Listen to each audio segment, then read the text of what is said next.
Life is quiet and sometimes rather lonesome when you're getting on in years. Mrs. Atkinson, who's a widow, is more fortunate than some. She has a garden.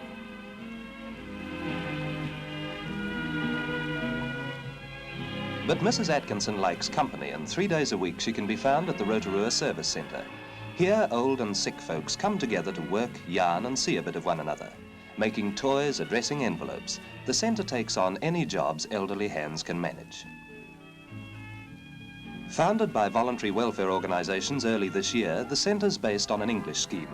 Local firms provide orders for work, and everybody takes pride in getting the jobs done on time. Mrs. Austin, the supervisor, helps when necessary, but these people are sturdily independent. Alec Ross is a retired farmer. His eyesight isn't so good these days, but he finds letterbox making a pleasant hobby and one that pays.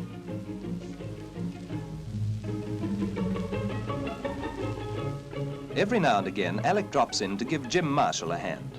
From their carpenter's shop have come letterboxes, medicine cabinets, and even a rocking horse. Hammers and chisels, needles and looms, the building and all the tools have been donated to the old people.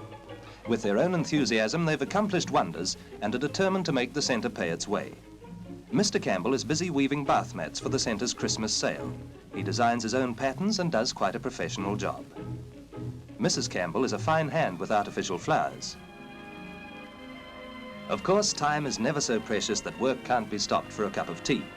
Coming here for a few hours each week means a great deal. For some, it's meant a new interest. For others, a completely new outlook on life. Toys displayed in the shop window are a never-ending source of fun to the local children. These 5-year-olds have already picked the animals they'd like. All at the centre, the elderly and the not-so-well, are finding new friendships and a brighter life through their being together.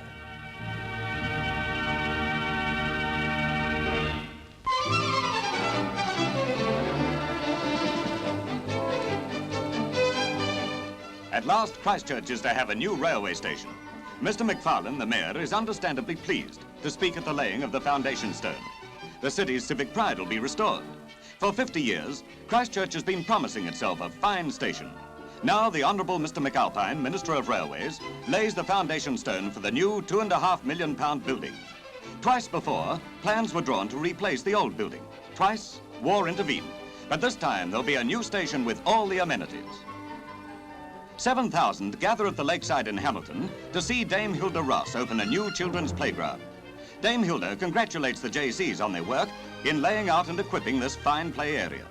City firms have given generously in money and material for the £7,000 project. The youngsters have a whale of a time trying out all the fun-making gadgets in the park. Everything gets an exhaustive workout and is passed as being 100% efficient.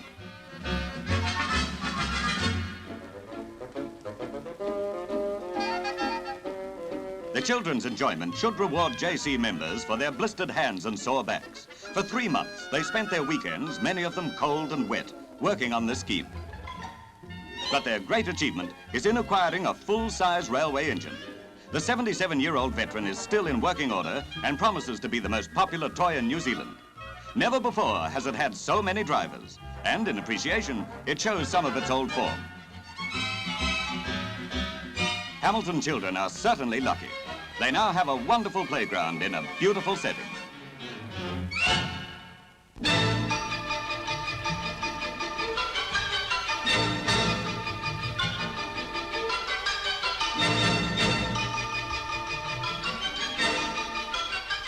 For 25 years, Bluff Harbour engineer Dave Mason has been planning for a new port at Bluff.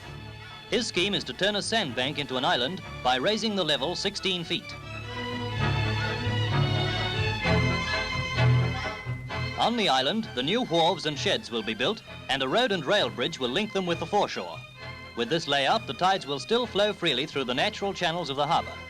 Successful tender came from a French firm, and they're well on the way to changing the shape of Bluff.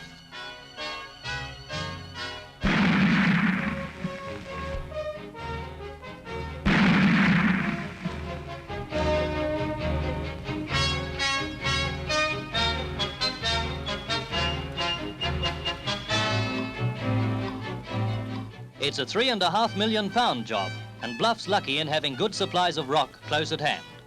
The short haul keeps down costs, and so do these latest type dumper trucks.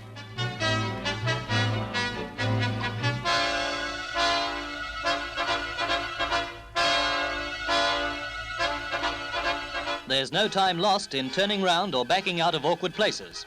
This rock wall, being laid round 3 sides of the sandbank, is the first stage in the reclamation of the island. Southland hopes that Bluff will become the country's biggest meat and wool port. And of course, Bluff's oyster fleet will be provided for. The dragline is working on a new slipway for the oyster boats. The foundations of the new wharves are being prepared by sinking sheet piling along the 4th side of the sandbank. Inside the sheet piling, the concrete will be poured. Also fitting into the scheme of port building is the Harbour Board's bucket dredge, Murihiko. While deepening the main channels, she is at the same time providing some of the filling for the new reclamation. The main reclamation work is being done by the suction dredge, Rupel.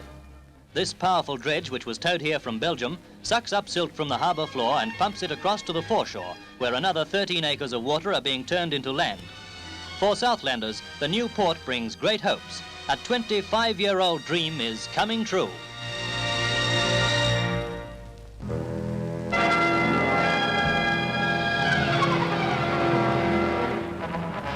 Water from the flooding Clutha has backed up into Balclutha's main street.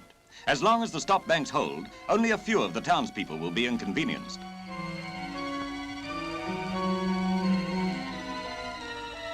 Sheep are being rescued from the flat land along the river, and the children, as usual, are making the most of the unusual. But at Stirling, a few miles downstream, it's a different story. The river has broken through one of the stop banks and is sweeping through the township. Not since 1919 has the Clutha wreaked such havoc. For days, torrential rain fell in the Wakatipu and Wanaka districts. Now the water is sweeping its destructive path to the sea.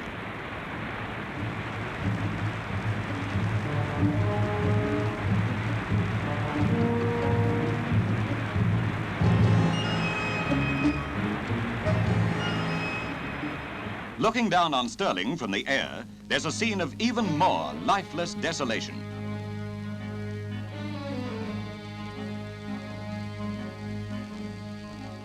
Balclutha, on its stop-bank protected peninsula, is almost an island.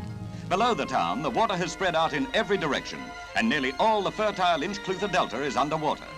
Though most of the stock have been saved, farming losses will still be very heavy. At Roxburgh Hydro, the Clutha has brought down large quantities of driftwood, which are trapped just above the dam.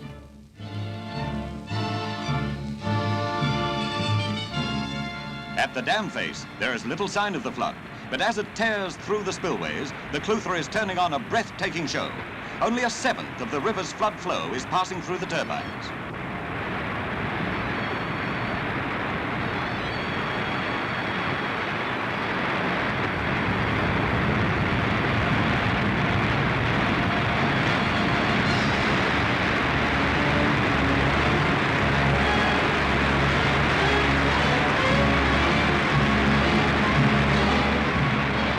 For 3 days, the spillways are continuously pounded, but no damage is done to the station.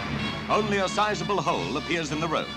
The engineers who planned Roxburgh had been prepared for floods. They knew what the Clutha could be like.